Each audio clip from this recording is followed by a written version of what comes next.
ધોરણ 11 આંકડાશાસ્ત્ર વાર્ષિક પરીક્ષાની અંદર જે પ્રશ્નપત્રનું પરિરૂપ કેવું એટલે માળખું કેવું હશે, બ્લુપ્રિન્ટ કેવી હશે એ આપણે જોવાના છે. અને 80 માર્ક્સનું આ પેપર છે, એટલે 80 માર્ક્સનું પેપર કેવું પૂછાવાનું છે એ વાત કરીશું. અને એક નમૂનાનું પ્રશ્નપત્ર પણ આપણે જોઈશું. ચલો જોઈએ. આપણે નિબંધ પ્રકારના પ્રશ્નો 2 પૂછાય એટલે 5 માર્ક્સવાળા 2 દાખલા 10 માર્ક્સ. ત્યાર પછી 3 એટલે 4 માર્ક્સવાળા 3 દાખલા એના 12 માર્ક્સ. ત્યાર પછી 16 પ્રશ્નો છે 2 માર્ક્સવાળા, અહીંયા 40 ગુણ લખેલા છે. એટલે આ છે ને તો 2 ને 3 ભેગું છે. અને 1 માર્કવાળા 9 અને એક વિકલ્પો 9, આ 2 ને 3 ભેગા છે. બરાબર છે. આ જે છે ને 16 એ બીજું ને ત્રીજું ભેગું છે, એટલે કે 2 માર્ક્સ ને 3 માર્ક્સ. એ આપણે નીચે ડિસ્કસ કરીએ, એટલે ચિંતા નહીં કરતા. ટોટલ ચેપ્ટર કેટલા જો 9 ચેપ્ટર છે, અહીંયા જોઈ શકો.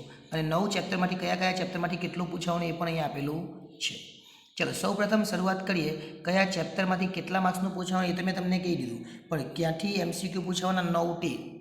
જો પહેલા ચેપ્ટરમાંથી 1 એમસીક્યુ, બીજા ચેપ્ટરમાંથી 1 એમસીક્યુ, ત્રીજામાંથી 1 એમસીક્યુ, ચોથામાંથી 1 એમસીક્યુ, પાંચમામાંથી 1 એમસીક્યુ, છઠ્ઠામાંથી 1 એમસીક્યુ, સાતમામાંથી 1 એમસીક્યુ, આઠમામાંથી 1 અને નવમામાંથી એમસીક્યુ.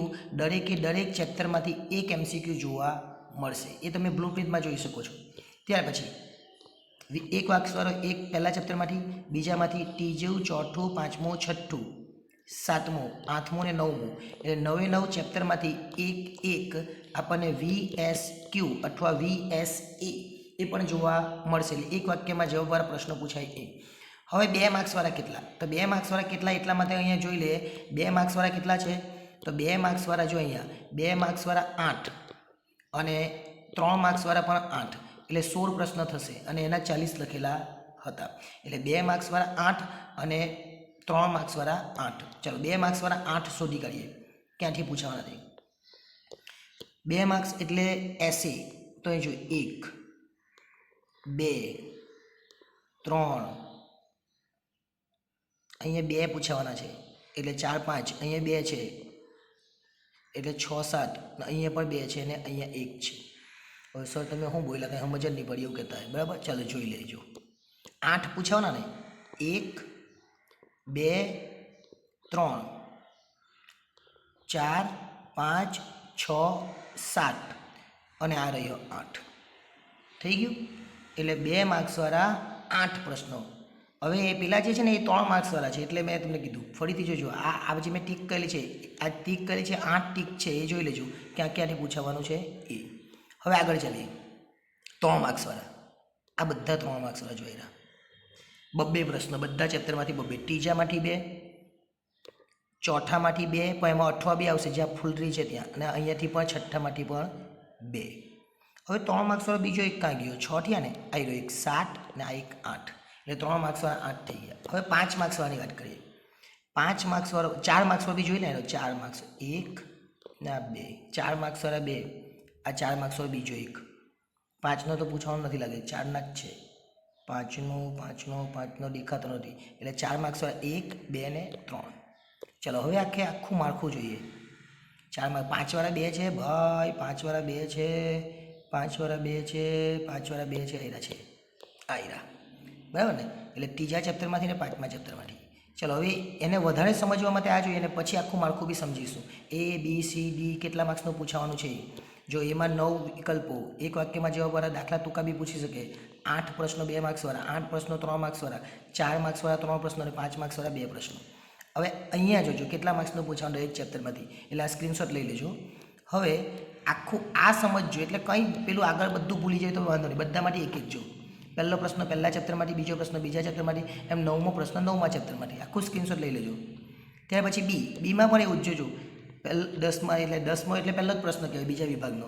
એટલે આ ટોટલ પ્રશ્નો દરેક ચેપ્ટરમાંથી પૂછાવાના છે, એ પણ અહીંયા બતાવેલું છે. હવે C વાળું, Cમાં બી સ્ક્રીનશોટ લેવો હોય તો લઈ લેજો.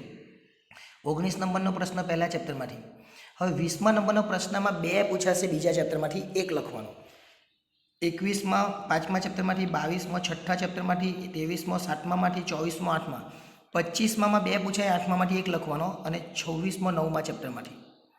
Dની અંદર પણ એવું જ છે. 27 નંબરનો પ્રશ્ન બીજા ચેપ્ટરમાંથી, ત્રીજામાંથી 2 છે જો, ચોથામાંથી 2 પણ 1 લખવાનો, ત્રીજામાંથી 2માં 1 બંને લખવાના, ચોથામાંથી પાછો બી છે, છઠ્ઠામાંથી 2 1 લખવાનો, છઠ્ઠામાંથી પાછો પણ છે, ને 8મામાંથી પણ છે. એની અંદર 3 પ્રશ્નો, બીજામાંથી ચોથામાંથી 9ના 8માં 9, બેમાંથી એક લખવાનું 9માં. અને એફની અંદર કેટલા છે? 2 જ પ્રશ્નો પૂછાવાના છે. 3ના 8માં 3 એટલે કે મધ્યક મધ્યસ્થને બહુલકવાળું મધ્યવર્તી સ્થિતિના માપો, એમાંથી 2 પૂછાય, એક લખવાનો. અને વિષમતાવાથી એક પૂછાશે. હવે પ્રશ્નપત્રનું પરિરૂપ બી જોઈ લો એટલે તમને વધારે આઈડિયા આવે. પહેલાં 10 પ્રશ્ન કયા છે? તો 9 વિકલ્પ, પછી 9 કયા છે? 9 એક વાક્યમાં જવાબ, પછી 8 પ્રશ્નો 2 માર્ક્સવાળા. એમાં જો આ એક અઠવા આવ્યું, મેં તમને કીધું ને એક અઠવા આવવાનો છે, એટલે 20માં અઠવા આવી ગયું. બીજો એક અઠવા જો આવ્યો, વિધેયમાં બી અઠવા છે, બરાબર.